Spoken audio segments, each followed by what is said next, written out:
14 साला देवर हर महीने की आखिरी तारीख को मेरे कमरे में सोने की ज़िद करता। मैं भी उससे लाड प्यार करती थी, इसलिए शौहर के मना करने पर भी उसे इजाज़त दे देती। लेकिन एक दिन शौहर घर ना था तो मैंने मना करना चाहा, पर वो ना माना। आखिर मैंने पास सुला लिया। थोड़ी देर बाद आँख खुली तो होश उड़ गए। कुछ रिश्तों को हम इतनी इज्जत देते हैं, पर वो रिश्ते आखिर में हमें ऐसा धोखा दे जाते हैं जो सारी उम्र भूल नहीं सकते। और ये बात मुझे तब समझ आई जब मैंने अपने देवर को देखा। मेरा देवर जो भी कम उम्र ही था, मुझसे बहुत प्यार करता था और मुझसे बहुत मानूस था। मैं खुद उसे अपने भाइयों की तरह समझती थी। उसकी हर जायज़ नाजायज़ ख्वाहिश पूरी करती थी। मेरा शौहर अगर उसे डांट भी देता तो मैं अपने शौहर से नाराज़ हो जाती थी। जब तक मेरा देवर ना मानता, मैं भी अपने शौहर की बात नहीं सुनती थी।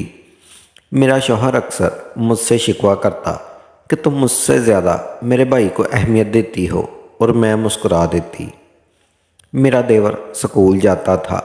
वो अभी 14-15 साल का था, लेकिन कद में वो मेरे शौहर के बराबर था। उसे पैसों की ज़रूरत होती तो वो अपने भाई के पास नहीं जाता, बल्कि सीधा मेरे पास आता और आते ही कहता, भाभी इतने पैसे चाहिए, और मैं बिना पूछे उसे पैसे थमा देती। जानती थी बच्चा है, स्कूल जाता है, कल को कॉलेज भी जाएगा, लड़के के शौक़ होते हैं, और मैं ये नहीं चाहती थी कि इसे कभी ये महसूस हो कि उसकी इकलौती भाभी ने उसके साथ अच्छा सलूक नहीं किया। पर ज़रा तसव्वुर करें कि वही देवर अगर आपके एतमाद को ठेस पहुँचाए तो आपकी हालत क्या होगी। हाँ बिल्कुल, इंसान सदमे में चला जाता है। और उस दिन मेरे साथ भी ऐसा ही हुआ था, और ऐसा क्यों हुआ था वो मैं आपको बताती हूँ। मेरा देवर हर महीने की आखिरी तारीख को हमारे कमरे में सोने की ज़िद करता था, और मैं उसकी बात मान लेती थी। जबकि मेरे शौहर को गुस्सा आता। वो कहता कि मियाँ बीवी की कोई प्राइवेसी होती है, और अब बड़ा हो गया है तू, उसे ज़ेब नहीं देता कि वो अपने भाई भाभी के कमरे में सोए। लेकिन मैं हंसकर उसकी बात टाल देती और कहती कि कोई बात नहीं, बच्चा है, माँ बाप की कमी महसूस होती होगी तो हमारे पास आ जाता है। मेरा शौहर अक्सर मुझसे खफा रहता, लेकिन मैं फिर भी अपने देवर की बात ही मानती और उसे ही ज़्यादा अहमियत देती। हैरानगी की बात तो ये थी कि जिस दिन देवर हमारे कमरे में सोता, मैं और मेरा शौहर अगले दिन बहुत लेट उठते थे और हम रात को जल्दी सो जाते थे, फिर भी सुबह लेट उठते थे।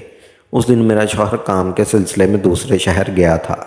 महीने की आखिरी तारीख थी। मेरा देवर बाहर से आया, रात का खाना खाया और कहा कि भाभी आज मैंने आपके साथ सोना है।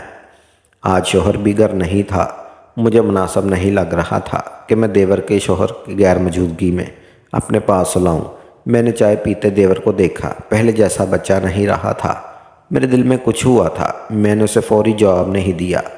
वो शायद मेरी परेशानी भांप गया था। तभी बोला कि भाभी इतना सोचने की ज़रूरत नहीं है, सोना तो मैंने आपके कमरे में ही है, आखिर आप मेरी माँ जैसी हैं। वो खुश दिली से मुस्कराया। उसकी बात सुनकर मेरी सारी झिझक दूर हो गई और मैंने उसे अपने कमरे में सोने की इजाज़त दे दी। देवर ने कहा कि भाई अभी आप सो जाए, मैं कुछ देर आता हूँ। मैं अपने कमरे में आ गई। देवर बाहर चला गया। मैंने अपने शौहर से फ़ोन पर बात करना शुरू कर दी, लेकिन मैंने उसे ये नहीं बताया कि देवर आज भी मेरे कमरे में ही सोएगा। तकरीबन 1 घंटे बाद देवर वापस आया तो उसके हाथ में आइसक्रीम थी। वो अपने और मेरे लिए आइसक्रीम प्लेट में डालकर लाया। मैं उस वक़्त डाइनिंग टेबल पर बैठी थी। मैंने देवर की नज़रों से बचकर वो प्लेट बेड के नीचे रख दी और ज़ाहिर क्या सारी आइसक्रीम खा ली।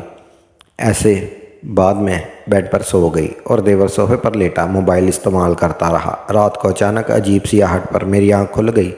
मैंने करवट ली तो ज़ीरो बल्ब की रोशनी में मुझे अपने ड्रेसिंग टेबल के सामने कोई खड़ा नज़र आया था। खौफ से मेरी आंख फटेंगी।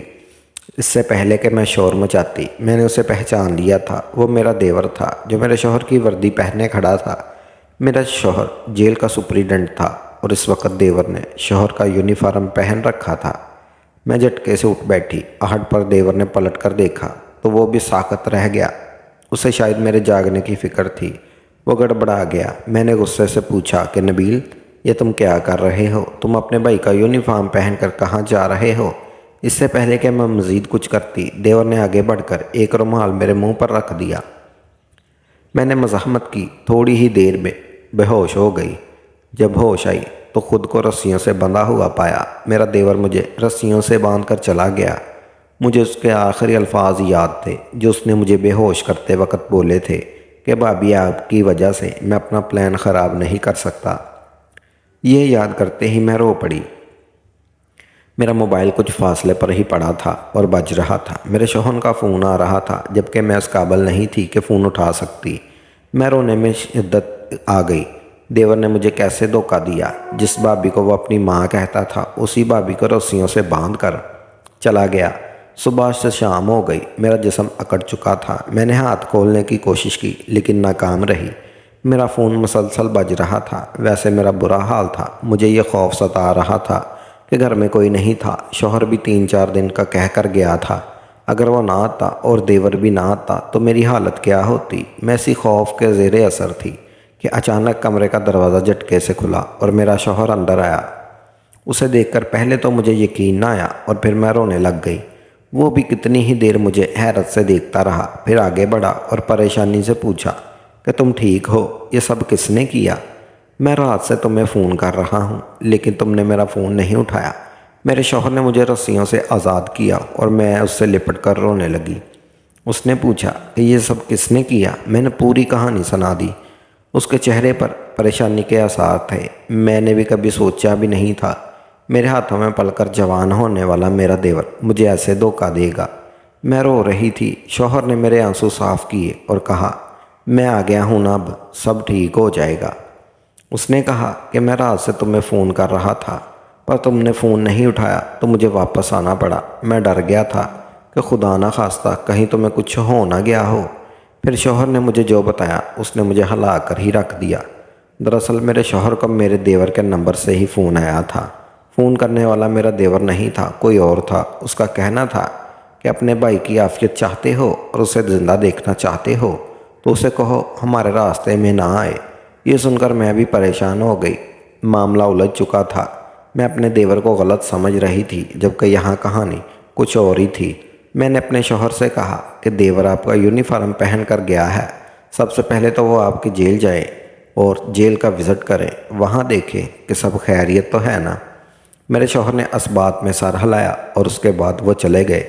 2 گھنٹے بعد جو مجھے پتہ چلا وہ سن کر تو میں چکرا کر ہی رہ گئی۔ میرا دیور ہر مہینے کی آخری تاریخ کو جیل جاتا تھا اور وہاں کے قیدیوں کو نشہ پہنچاتا تھا اور ہر وہ ناجائز چیز فراہم کرتا تھا جو قیدی کہتے تھے۔ جیل کے ماتحت حملہ کچھ اس وجہ سے بھی خاموش تھا کہ نبیل سپرنٹینڈنٹ کا بھائی تھا، اور دوسری بات یہ کہ میرے دیور نے سب کو خرید رکھا تھا۔ وہ سب کو ہر مہینے اچھی خاصی رقم دیتا تھا اور مہینے کی آخری تاریخ کو مخصوص قیدیوں کو تمام ناجائز چیزیں فراہم کرتا۔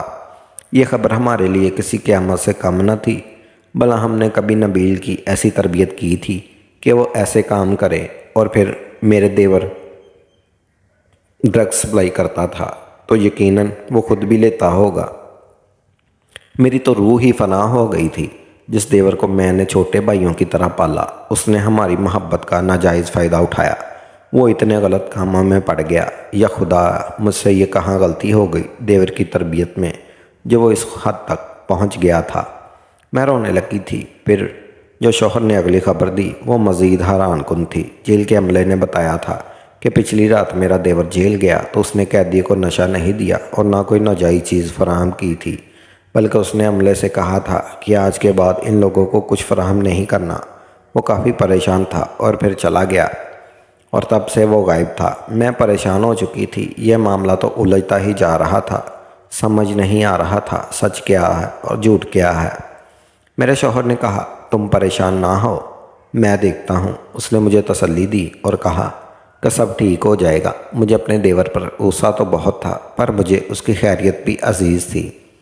میں نے نماز پڑھی اور اس کی سلامتی کی دعا کرنے لگی۔ وقت تیزی سے گزر رہا تھا لیکن میرے شوہر کا کوئی فون نہیں آیا تھا۔ میں انتظار میں سلگتی ہی بے چینی سے ادھر ادھر ٹہل رہی تھی۔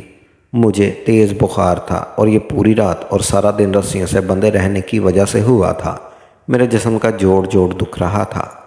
دل تھا کہ بس بستر پر لیٹے ہی سو جاؤں، پر ٹینشن اتنی تھی کہ نیند آنکھوں کو کوسوں دور تھی۔ अभी मैं ऐसी कशमकश में थी कि अचानक दरवाजे पर दस्तक हुई और होती ही चली गई। कोई पागलों की तरह दरवाज़ा बजा रहा था। पहले तो मैं डर गई, पर जब मैंने दरवाज़ा खोला तो देवर को अपने सामने देखकर मैं हैरान रह गई। मेरा दरवाज़ा खोलते ही वो तेज़ी से अंदर आया और झटके से दरवाज़ा बंद कर दिया। उसके साथ एक लड़की भी थी जिसका उसने हाथ पकड़ रखा था। लेकिन परेशानी की बात यह थी कि मेरा देवर खून से नहाया हुआ था। वो नीचे गिरा और बेहोश हो गया। मैंने अपने मुंह पर हाथ रखकर अपनी चीखें रोकी। मैंने उस लड़की की मदद से देवर को अंदर बिस्तर पर लटाया और डॉक्टर को फ़ोन किया। डॉक्टर ने आकर देवर की मरहम पट्टी की और वो लड़की सूखे पत्ते की तरह लरज़ रही थी। वो भी कम उम्र ही थी, पर उसके चेहरे पर हद से ज़्यादा गम और दुख था। देवर अब सुकून और दवा के नशे में सो रहा था। कुछ देर बाद शौहर का फ़ोन आ गया। उसने पूछा कि नबील पहुंच गया। मैंने कहा जी पहुंच गया, और फिर घंटे बाद मेरा शौहर भी आ गया। और उसी दौरान मैंने उस लड़की से कोई बात न की। वो कभी रोने लगती और कभी चुप हो जाती।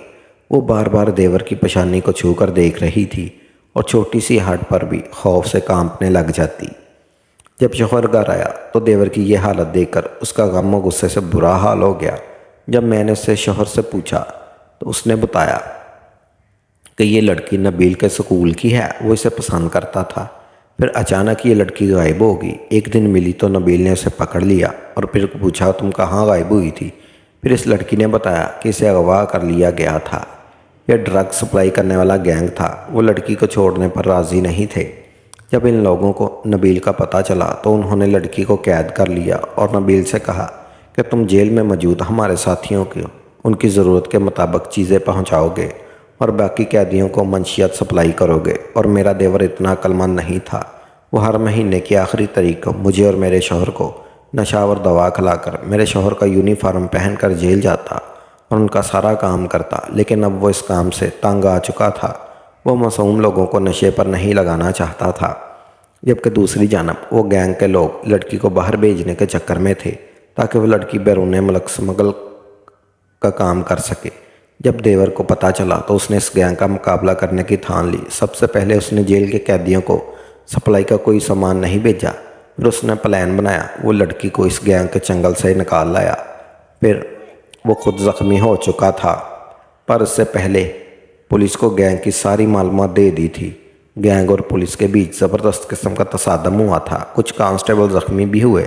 गैंग के कई लोग भी पकड़े जा चुके थे और कई भाग चुके थे। और जबकि मेरा देवर ज़ख्मी पड़ा था, उसे मेरे शौहर ने ही घर भेजा था। ये कहानी सुनकर मेरी आंखों में पानी आ गया। मेरा देवर इस उम्र में भी किस कदर बुलंद हौसले वाला था, जो अपनी मोहब्बत को आज़ाद कराने में कामयाब हो चुका था। मेरी तरबियत भी ज़ाया नहीं गई थी कि इसे जल्द ही गलत काम का एहसास हो गया था। होश में आते ही देवर ने मुझसे और मेरे शौहर से रो रो कर माफ़ी मांगी। हमने खुले दिल से उसे माफ़ कर दिया। इसकी बेवकूफ़ी से ही सही, पर एक बड़ा गैंग पकड़ा गया था। मैं इस लड़की का हाथ देवर के हाथ में थमाते अपने शौहर के साथ कमरे से बाहर निकल आई थी ताकि इन दोनों के निकाह का इंतज़ाम कर सके। बेशक मोहब्बत यह हसीन मंज़िल निकाह ही है।